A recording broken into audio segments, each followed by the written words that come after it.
Ia le tua le nei tai au. Whatalo whatu tatu singa i le sofa manumalo Yesu Keriso. Lo tātou alii. Ma lo tātou whaola i le nei tai au fōu o mawhai o na tātou au lia mai. Ia ai mese fo i la le tātou wa o ngā susa. Wai wisa uni e whaonongolongo le tātou wa o ngā susa le nei tai au. Ia le tua. Ia la au taita i nei tātou le tatalo. Ia o na tātou o whatasile ma o le tātou o ngā susa. Vi ia oelo mātou atua, maua foi lava noa mātou te vaa iai lau tuspa ia, ina ia oa oina i pia i mātou i awa onga ma mata upu o lo iai i tatono o laua fionga pa ia, peilau na iai le nei tai ao, e winga i le tauami o tonu ina fua, e winga i le soifua whaolaina o le tangata mātou te whaafatai ai, oe, awa ua e saunia, nei mata upu ma nei awa onga e whaamalusia, ia ma taita ina I pea lo mātou soifua whaatua a o mātou iai le ola nei, ia vi ia oe I mea uma ona o Yesu. And we all say? Amen. Lua koranito anona mta apue lima, ia e sue mai elau tusi e amatai na ele tātou vasenga I le nei tai au. O le mta upu le winga I le soifua whaolaina o le tangata, e mawhai o na vai I ni mata upu I totonu o le mata upu te lelea o le ola whaolaina. Ia po le soifua whanau fawina. Le lai avea ma autu o le neitau sanga. Mai se tasi o mata upu I totonu o le mata upu te lelea o le soifua whaolaina. O le mata upu po lea o onga e tusa I le upu lea tau a mi o tonu ina fua. Ia le lana tato vaa iai nai vai aso wa te anei. Vai aso na te anei le tato a ngosai le sonalona a tolu. Ale leo sonalona whao te fia wha wawina pēr la I le inisi o tusisi o le a tato vaa ia I le nei tai au. Mai o le tusisi mua lea o te fia whao ngā ina I le tai au le nei. Ai mai se lava ina ia wha malama atili le mata upu le I le taua mi o tonu ina fua. Tātou uma lava wailoa tātou mai le tuspa ia, Roma e tolu, whaipue luas fuma le tolu, ua anga sala tangata uma lava ma ua le o I levi inga mai le atua. O I la e tatau waiona tātou malamalama I le mata upu o le whaolaina o le tangata. O le awa onga lai to tonu o le mata upu tele lea, o le vaenga le ta ua o le tauami o tonu ina fua. So, fa mai fai tau ina o le lua koranito na lima se fai tau whaatasi, wha mole fai poe luas fumatasi. Ia, a wā o ia na le iloa le angasala, na whaia le e ia ma angasala, o le sui o I tātou, ina ia vea I tātou, mami o tonu a le atua. A wā o ia na le iloa le angasala, na whaia e ia ma angasala, o le sui o I tātou, ina ia avea I tātou mami o tonu a le atua, ia te ia. Mana tua le whaamatala ina po le au awina o le winga o le upu. Tali tonu lena mawai atu nei tātou le sona, ina ia e iloa le leile winga o le upu lea tauami o tonu ina fua. I se winga lata mai lava, e manino lava le whaamatala ina o le upu Samoa, o le tangata na ngasala, ia a ua tauami o tonu ina. I le loloto o le upuna tauami o tonu ina fua, o se vaainga I totonu o se nofoanga po se fale whaamasino. O nofo iai e le whaamasino lona nofo e whai ai whai unga. O le tangata ua sala o lo nofo mai lalo ma ua tō laulawina atu lana sala. E tatau lai le whaamasino ami o tonu, o na tuuina atu se sala e tatau. Na o le mea sa o le mea naa. Ai I totonu la le afionga pa ia le atua, o Yesu Keriso o ia lea ua avea ma o tatou fautua I luma o le whaamasino a mi o tonu. Ma ua ia whaapea atu I le tama, ia o le tangata lea e tatau I ai le sala. Ai o le a ou totongi ina le sala. Lea lai e tatou te talatala noa I le upu lea tau a mi o tonu ina fua. So pe o se ata whaataitai le nā I lo mawhauwhau, e mawhai ona tuina atu ai lo mawhauwhau le winga lo loto le upu lea tauami o tonu ina fua. Ai tala noa loa ia te oe pe te whaasoa I te tono lo a inga. A tau lole mata upu e whaatatau I le tauami o tonu ina fua, ona e loa lea o se vaainga na e mawhai ona whaamatala ina ai. O le sala e tatau ia te au. Ai lea wa laa e yeile tangata na sui ai, pe sui tū langa, i le sala lea e tatau ona tutongi au. O le ala le sala, wha maile Roma e ono, lus fumatolu, wa o le oti o le totongi. So a ta ua la le oti lea, o le o ngā tuspa ia, e tatau ona totongi e le tangata anga sala, le la iai oe maau. Ai wha maile whai tau wina o tatou whai upu mua mua le e whaamatala, e tau whaamatala le tuspa ia, le upu lea tau wami o tonu ina fua. Le la au mai e la le ata lea a, e sui tūlanga Iesu Keriso ia te i tātou. Pe i le ngai o inga lale na o le tau wami o tonu ina fua. A tātou aile tuspa ia, whape whio na ngai oi le mea leo le tau wami o tonu ina fua. Le la wa tātou i loe, a mata lava i lea tua. A whai tau wina lale whai ipu lea e lua sumatasi, a wā o ia na le iloa le angasala. O aile o ia le tala no aile le whai ipu lea Paulo, se i mate mai e se Iesu Keriso a wā o ia, le lai tala noa e whaatatau ia Iesu. O ia lea, na le loa le angasala. So le lai whamaili tuspa ia, o Iesu Keriso na le loa le angasala. Lona winga, na whio mai Iesu Keriso peo na o awina lai tātou i le tusia luka, i te tono le kālesia, o loa o awina i e tātou le whanau mai o le Mesia, na le liu tino tangata o le lokou.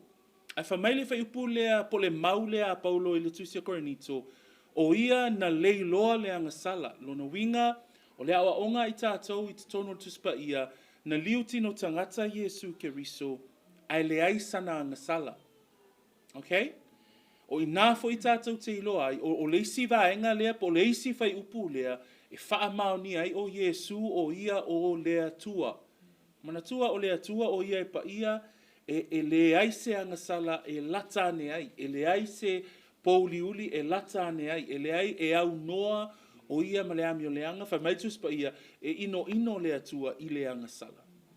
So o i la le whai upu lea, e mawhai ona tātou vaai lo loto i ai, i le whaataua ina o le tangata po le liuti no tangata o Iesu.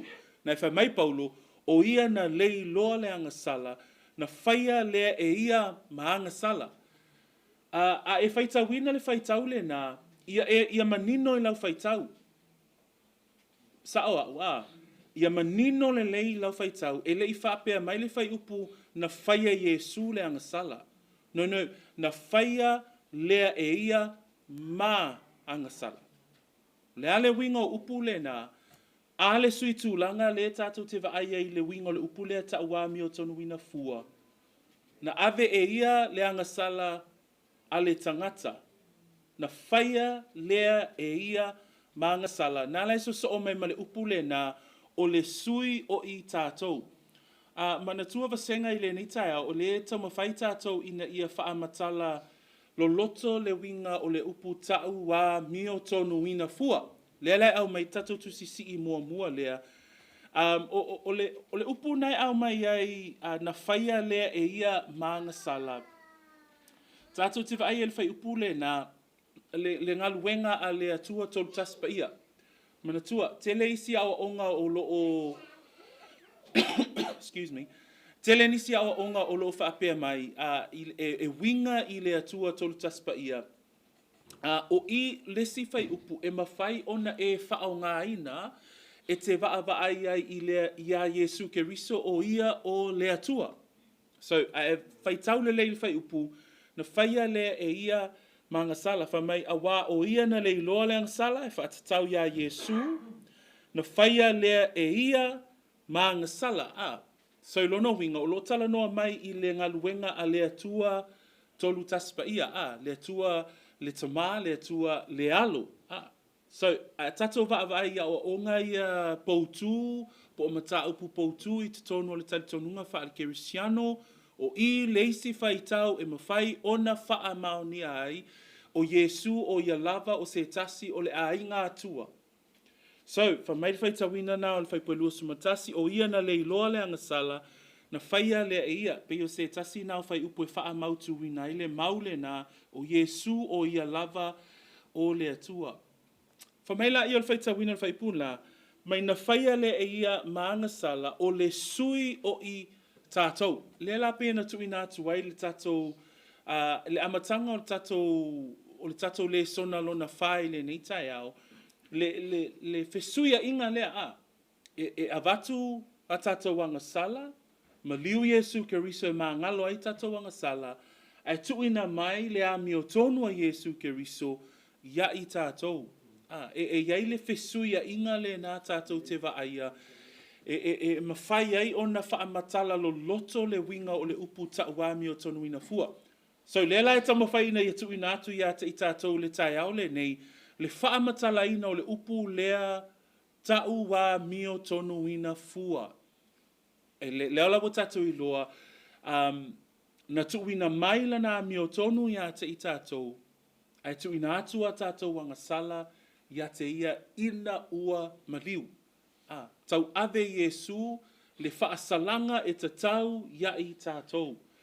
Ai mawhau uso matua whaafine ma tātou wasenga i le ni tai au. Ai mawhau lo soifua sa iai. Ai mawhau i lo wola sa iai a o le i whaolaina oi. Ai mawhau fo i le lo loto le angasala na o iai lo wola ma lo wola. E le mawhai o na malama lo tātou mawhau i le mafua anga na alofa mai ai le atua ia te i tātou. Ai mawhau ai i le loloto o le leanga sa e iai. Na tatau lava ia te au le totongi o lau anga sala. Pea o mawhau ane a i lo uia mio a o le i whaolaina lo uanganga. I oe ma se lau pasene ia te au lava ia. E tatau ia te au le whaasalanga. E tatau ia te au le oti. Ai whamai le whaitau ina o le whaitau lea tatou whai upu whamai. Na whaia lea e ia maanga sala o le sui o i tātou. O le winga le upu lea o le sui o i tātou. E mānaia ia lona whaamatala ina i le ngangana na tūsi a ai. E le nganga o le atua ia upu ia. Ona la o le sui lea. E vai le ata o le tuina mai o le ami o tonu. Lea la na whaatino Yesu. Ai o le isi whaamatala ina o le upu. Whapela e te alu e whaisau ai tā lafu. A whai e te alu e whaisau ai tā lafu. E te tau ona totongi lau ai tā lafu. E te tala lau no ngā tupe. Ia ona iai lola ia il whale tupe o sau se mea e tā uai. O lai iai lau le mea le e te ai tā lafu wai. Ia ona a mata lea ona tongi o lau ai tā lafu. O le winga le upu lea na whaia le ia o le sui, na whaia le ia mangasala o le sui o i tātou. Ai tango e tu mai lata le winga o le upu le na e leni i le lona whaamatala ina, lona winga. O le tāanga sala o le tā ai tā lafu, pei o le whaamatala ina o le upu o le ai tā lafu. E iei le mea te tau o na totongi. A ina ua maliu Yesu Keriso, o le winga o le upu na o le sui o i tātou, e tusa ua wha mai a ina se no ngā tupe. Lona winga, ua leto iai se ai talafu. Lona winga, ua totongi wha mai a ina le tau, e ta tau ona totongi ina. Peo o ina e au mai e se ata o le upu lea sui, ua whaima sui o i tātou. So, awana i manatu mai a te i tātou, le mea ua whaia e Yesu. Le tau wā mio tono ina fua o i tātou. Le sala, le tā ai tā lafu. E ta tau ona totongi i tā ua. Ai whamai na sui o ia whamai na maliu o ia. Ua whai o ia maanga sala o le sui. Lono winga, e iai le tā no ngā tupe i le atua. E iai le mea na ta tau ona totongi i tā ua. Ai tū atu le tangata le e ingoa ia Yesu Keriso.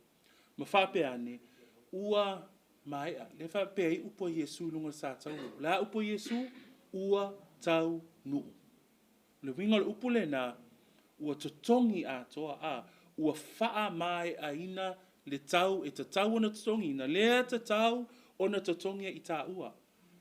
Ai whamai le upo le tatou whai tau le tai au le nei, whamai ua whaia le e ia mangasala o le sui o i tātou. Le ale winga o le upu nai whamai, le ale winga o le nā upu o le sui o i tātou. ana fa uma mai le fai taule na ina ia avea I tātou ma mio tonu o le atua ia te ia. So, a tātou a mata ona fofola le upu leo le taua mio tonu ina fua, mea, e le mawhai e oe ona tatali o loi mata, e le mawhai e oe ona tatali o whaalangona, e o I lo loto, a wā e tatau ia te oe lo sala, e tatau ia te aula usala, ai ua taua mio tonu ina fua I tātou, ina ua avea o ia masui, o totongi e ia le tau, sa tatau ona totongi ina e I tātou. Leisi fai upu e mawhai ona wha amautu ina ai a, ona la, o le fisile mawhai la ona tūla I mai whaapea. Ai sea la, ai sea e tatau wai ona tātou I loa le lei, le nei awa onga e winga I le soifua o le tangata Kerisiano. Ai sea e tatau wai ona tātou I loa le mata upo le tauami o tonu ina fua. Ai sea le ta mawhai ai le whai a onga ina ia o ina oe le tangata wha atua tua I le mata upu lea. Nei, e tau so ai oe le upu lea, ia, vi ia le li tauami o tonu ina fua au. Ai, o le nau ta inga o le upu lea tua, ina ia e loa le loloto o le winga o le upu lea. Ai sea, nau I lai loa ai a fisili le tangata ia te oe, e se o lea e le winga o le mele o le whaola ina. Le lai mawhaiona e tali. O le upu lea tauami o tonu ina fua, e au fie te tonu o le awa onga, o le soifua o le ola whaola ina. O le tauami o tonu ina fua, o le sui tū langa o Yesu Keriso, ma totongi la uanga sala. Tau maua maile a o onga lea pasenga a. So e mai lau tusi le Roma e 5. Roma e 5 alona whai upu e sifunu le valu, sifunu le iwa. Roma e 5, whai upu e sifunu le valu, ma le whai upu e sifunu le iwa.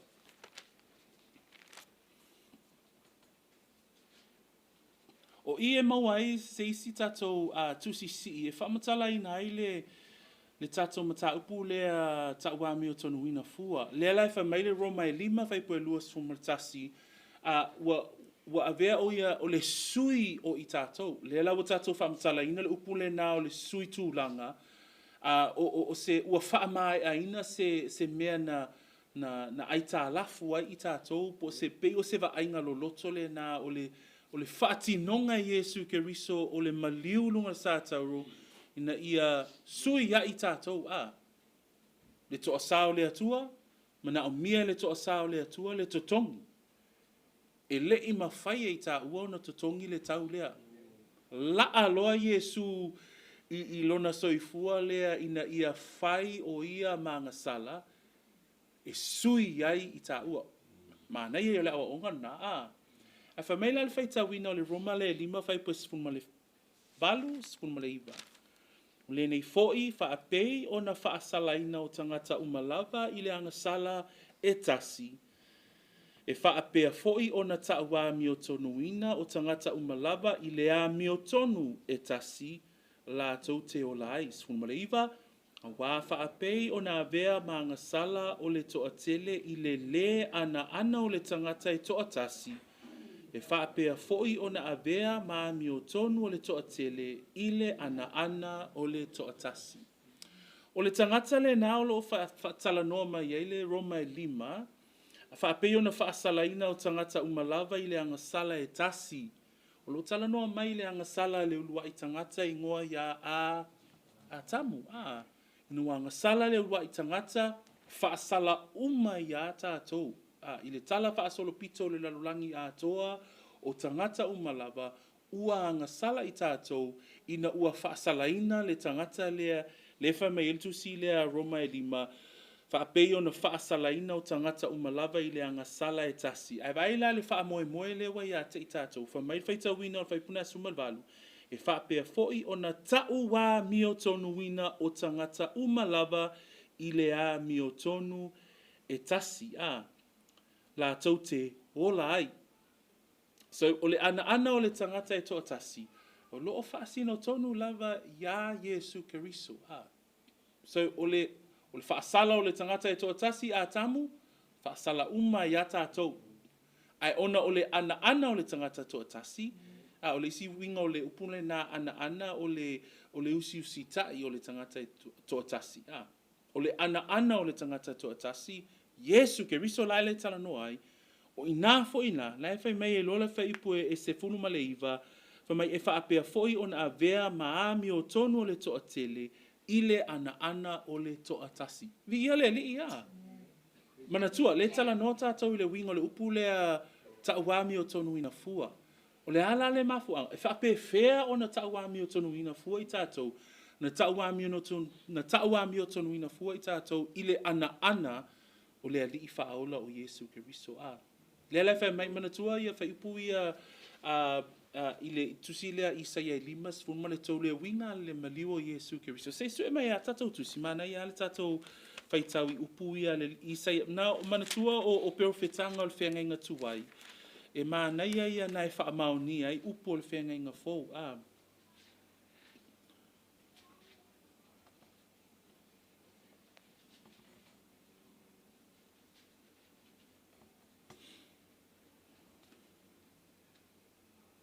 A mau mai lau tusi na li Isaia 5 suma tolu.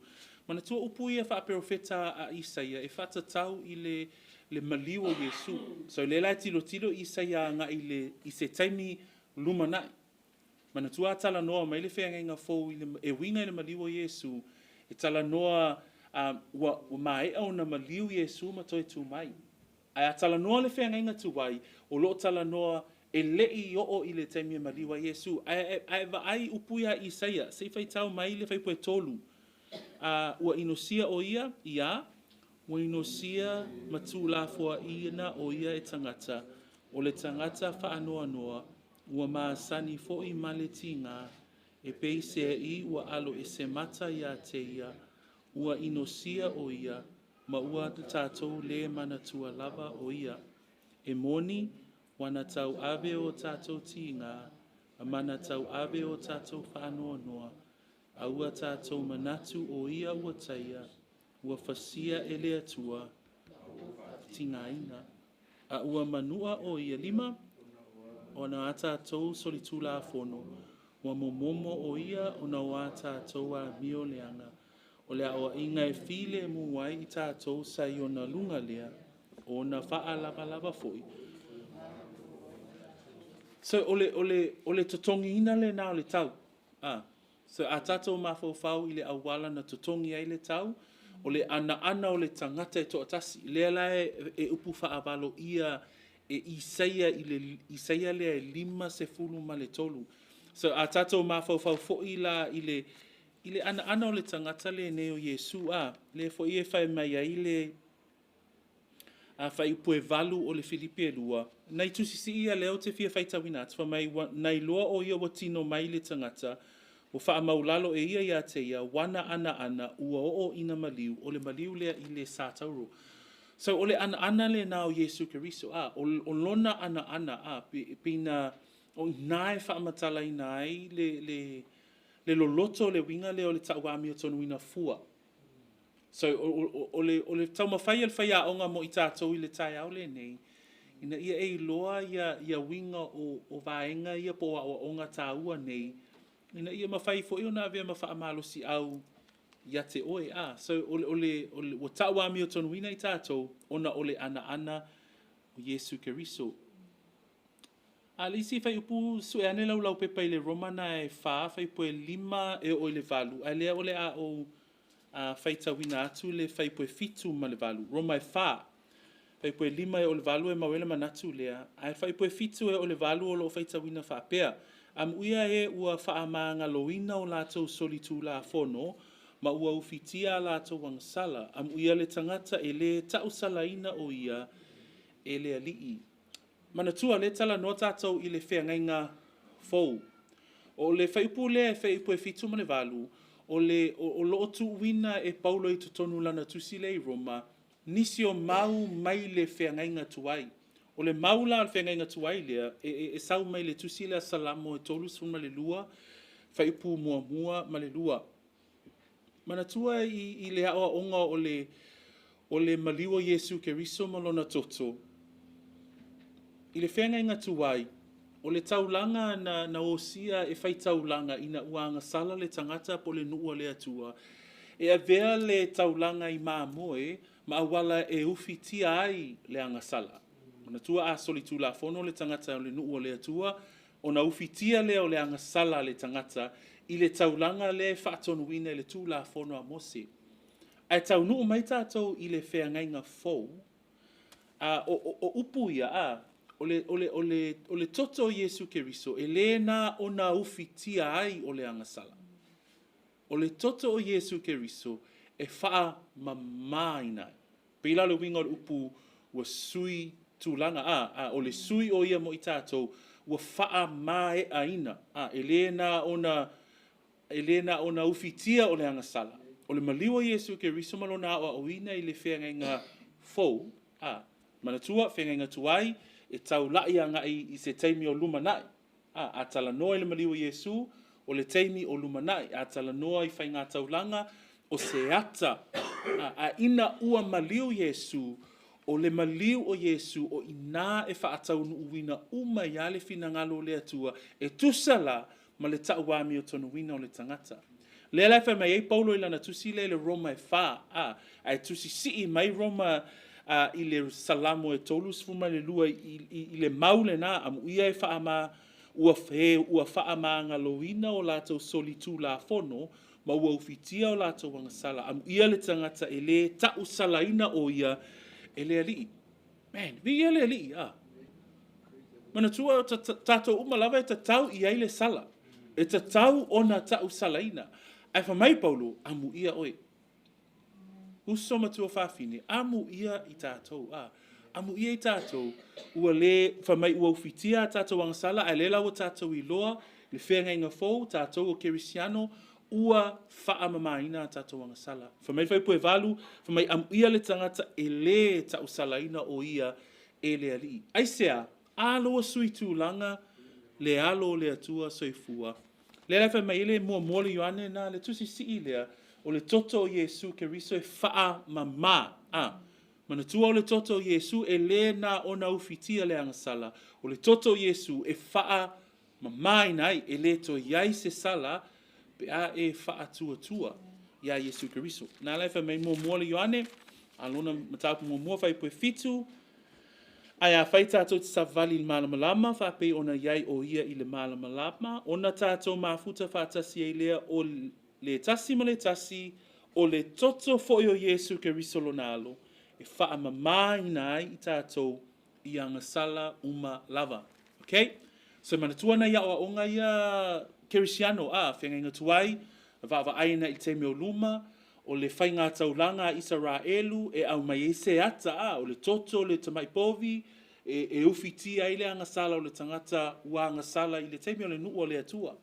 A ino maliu Yesu Keriso, whaatau nuuina mea tonu uma, au mai le tū la fono, ma whaai uina le malo si anga o le tū la fono, o le toto la Yesu Keriso, e whaama mai nai i tātou. Tātou umalava. O ai lale umalava lea, o tangata umalaulangi, na oe whaatua. Na o tangata ua taua o le tangata Kerisiano. Mea lana, e tā ua ialo, e fesili fo lava oe ia te oe ia wha maonia lava e oe lou soifua whaolaina. Aua nei ona tātou nā ona tau o i tātou o tangata whanau fōwina, ia mauti noa o i tātou o le tangata whaolaina. So e anolau tusi le Lua Korinito. Lua Korinito alonam tāpua suma tolu.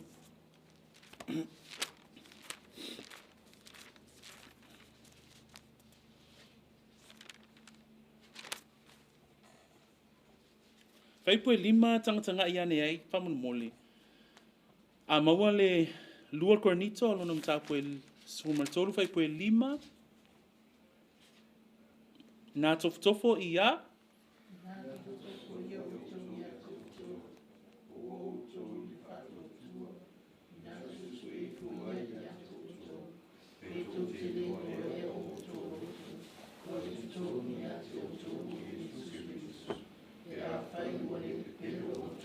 Manatua, o le tusi le a Paulo i le ekalesia i Korinito. A tatou va i le ekalesia le Korinito, o se ekalesia pe e tumu i tangata ula vale a. Ona la, o tusi uma e lua o Korinito, o le tusi o le awa inga, o le tusi ina ia, tusi mua ina ia whaatonu tonu le leile ekalesia i ona tapua inga, ma le whaatinonga o me fai i tonu o le ekalesia.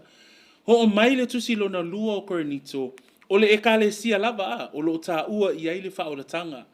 Ai ua pe ua atili ai, ona le wha alongo le ekalesia i Korinito. Ai fai mai le wha i unga a le tusi a Paulo i le ekalesia le i Korinito, i nā tofo ia o tou ia te o tou, po ua o tou i le wha atua. I nā sue i fo ia te o tou, pe tau te leiloa ea o tou loto, wai to tonu, ia te o tou, o Yesu Keriso, pe a fai wa le pepelo o tou. Kerisiano, mea na e tā ua i o lo whaalongo, a wane i whaangalongalo, a ia e loa le lei o na tofo i fo lava oe ia te oe, po o e i le whaatua. Sue i fo lava oe ia te oe, pe tau te iloa ea o tau loto. O le matango fia le nā o le upo le atua, a wā a whai ea o tau wina i tātou, ma tātou iloa ma tā upu nei e winga i le tau wāmi o tonu wina fua. Lona winga, o le matawhai oi la tā ua, e toi whaasanga mai lava le tusi ia tā ua a. E toi whaasanga mai ia ma tā upu ia, ina ia whaia la le vaenga le o lo whai mai e le Korinito. Lua Korinito mta po suma tolu whai po e lima. Ina ia tofo la tātou, sue ifo tātou loto. Ai se ae whaata ua i le matawhai oi lea, ina ia mauti noa a. Le ima sesi o tātou e se lau pasene. Le ima sesi o tātou e atoa i le taimi atoa. E ia le taimi e whaale e tonu ai. Ai aua fo i la e te whaapalapala i le whaale e tonu. Tau maua mai le anganga o le mata upu. Nei ma nei e o mata upu nei o le tau wami o tonu ina fua. Ai a whaila e whaata mala lau whaalongo. Lona winga na ona ma nei a tatu mata upu e fausi ai le poto. Ai manatua wha mai Paulo o le poto e whaafefete. Ai o le ata mai ma le poto mai le atua. E mawhai ei ona tatu walo lofa ai. So e iei lava le aunga o le mata upu pea o awina le tusipa ia. O le vai upu mo le muli nai o te fia tui nātu e whai ue le tatou. So e mai lau tusi le kalatia na e lua. Whai ui nai le tatou mata upu le tau wami o tonu ina fua. Le kalatia na e lua o lo e manai e whai upu nai o lo tusi mai e Paulo i whai upu e se funu ma le ono. A maua le lau tango e whai tau atu.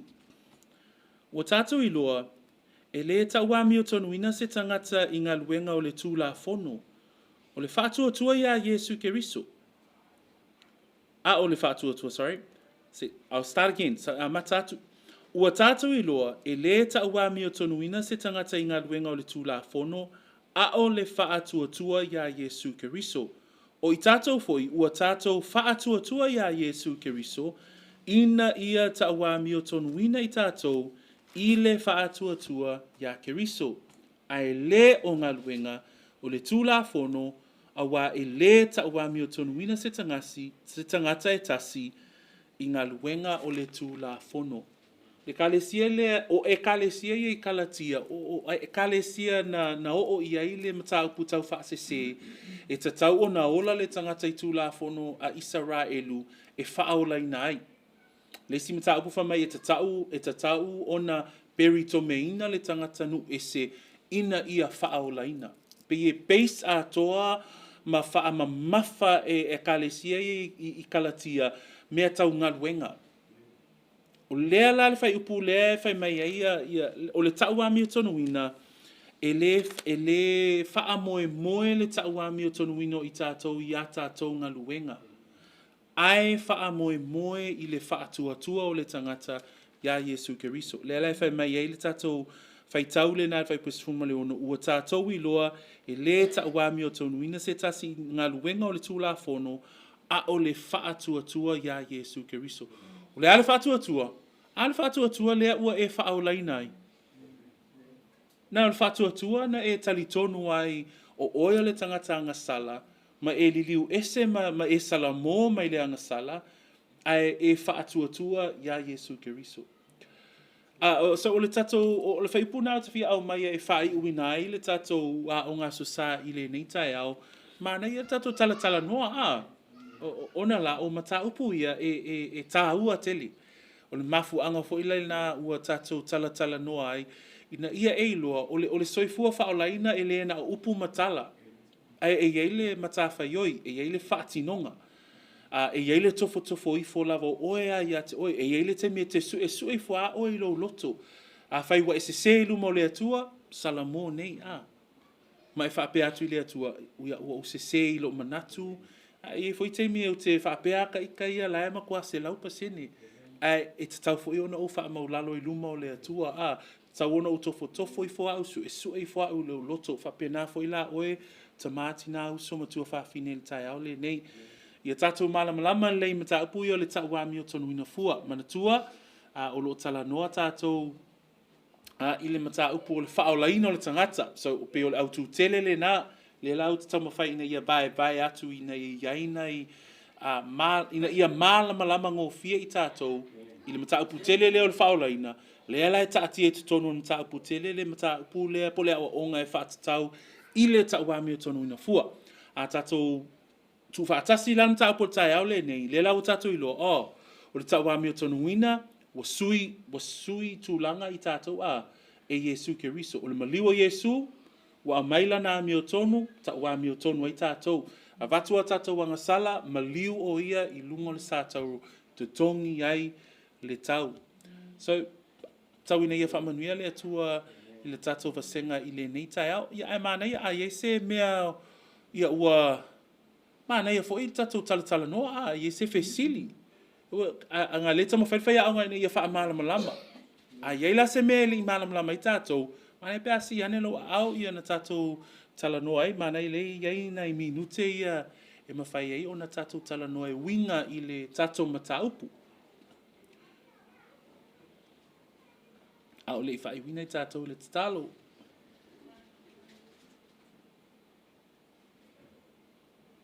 Tama?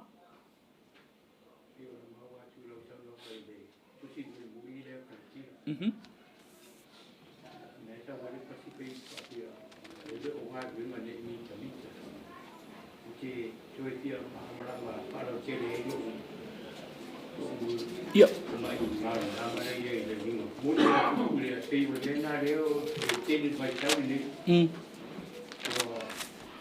Le ke tulowa nisi akaresia dia ona masale ta tulowa le o puare ke ngana ile ke lo ke mai ia mo o ma le ngai bu ya te la ne na le ke wo ave se Yeah.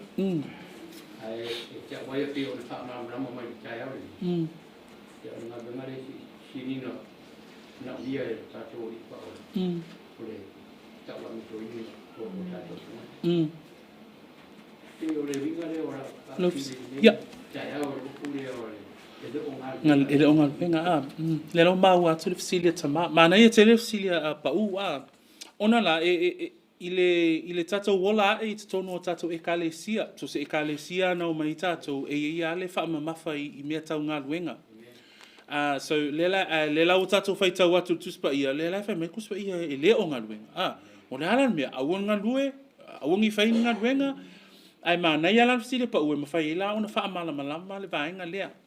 Ona o le fsile lea tama, o le e tatau ona ia manino ia te I tātou, na e se laupa sene le mea le whai mai tuspa ia, e lea o ngā luenga, na whaitau lele iai, o tātou I loa e le taua mio tonuina se tangata I ngā luenga o le tū la fono. So, e manino lava le whaamatala ina mai ele upu, e le o ngā luenga e taua mio tonuina ai tātou. Manino Saula ia le whaipule le efeso e lua, whaipu e valu, whamai awao le alofa tū noa ua whaola inai o tau I le whaatua tua, e le mai ate o tō fo i lea a o le mea ua foa ina mai e le atua. Nā fo e toe wha mamafa mai e Paulo ina o le whaolaina o le tangata, o le tauami o tonuina o le tangata, o le alofa tūnoa. Mai la i whai poe iwa, e le ona o ngā luenga ina nei mita se tasi. So e toe wha mamafa mai ai le tusia Efeso, e le mawhai o na whaolaina i tātou i ngā luenga. Ai, a whaolaina le tangata, wha mai la whai poe se fulu o le Efeso e lua, a wā o lana lava ngā luenga i tātou, ina ia whaia i tātou ia Keriso Yesu, ina ia whaia ngā luenga lelei. So, o le whai unga lava o le awa onga le whaatatau i le soifua ngā lue o le tangata, e le taua mi o tonuina i tātou, e le whaolaina i tātou i ngā luenga. Na le whaatuatua lava e whaolaina i le tangata. Ai a whaolaina loa oi, o na whaiala ia o ngā luenga lelei. Tau maua mai le formula le atua e le usa lava po fea le milionga ka la e ke fua ia i le atua, o fea fale e te whauina mo le atua, o le ale maa ngai o lau kapi iango, o le ale le lei o lau leo, o le ale maa ngai o e ufufia ia lau lau. A whai uma, whaakingo uma au ngā luenga ngā, o le aso ke maliu waifa mai moli mau. Ia, o au ngā luenga le leo le a muli atu ia te oe. A e le whaatuatua ia Yesu Keriso, e ke alu i se oli. Kau maua mai le. So e mua o na taua mi o tonu ina fua i tātou. E mua o na whaolaina i tātou, o na o le alofa tu noa o le atua. A iei lo lalo matawhai ai, o le matawhai oi, o le ngalue. Le lai whai mai ai, o lana lava ngā luenga i tātou, na whaia i tātou ia Keriso Yesu, ina ia whaia ngā luenga lelei, ua saunia na mua ele atua, ina ia tātou sava vadi ai. So, oe lal tangata whaolaina, a whai e te leo ngā lue. O le fisili la, ua whaolaina la oe.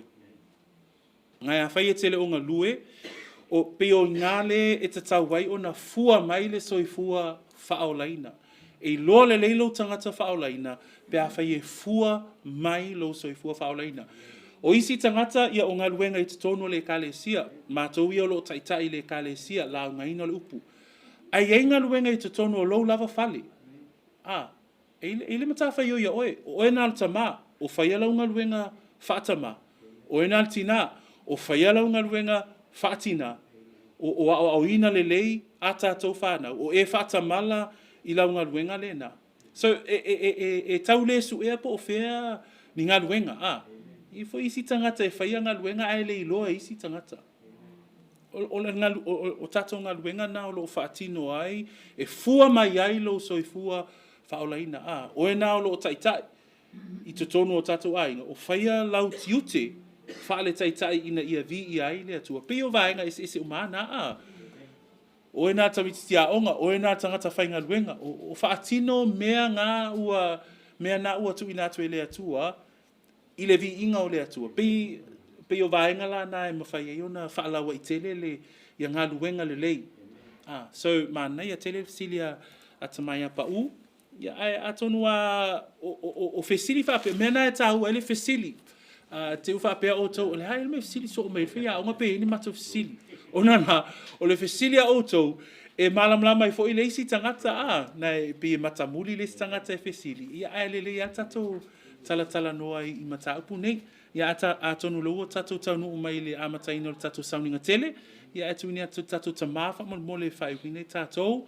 Ia le umafoi ona lafo atu a tatou notes ia le tatou chat. Ina mawhai ei ona e whaitawina lau tusi le teimi o le vai aso. Ia e whamanuia tele le atua le tatou vasenga ono o Yesu. Amen. E tuina ati atama.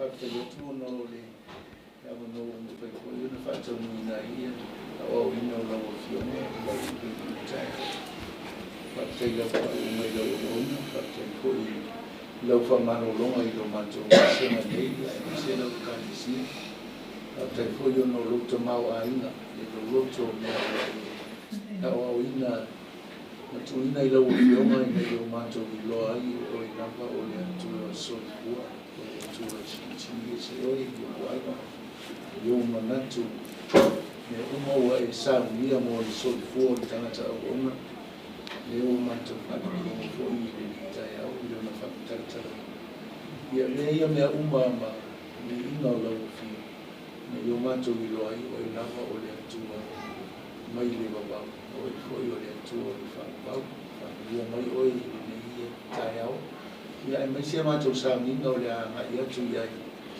lau whaunga ia koe nā ruenga e le ngata i tai ina o sauninga ia o lau au ma foi e foi o ina o lau kupu le tai au na le iwi ne yaso lau ina o nau Yesu o matou o le mawhanga o tua Amen. Ja, van mijn weer net zo. Aftijd.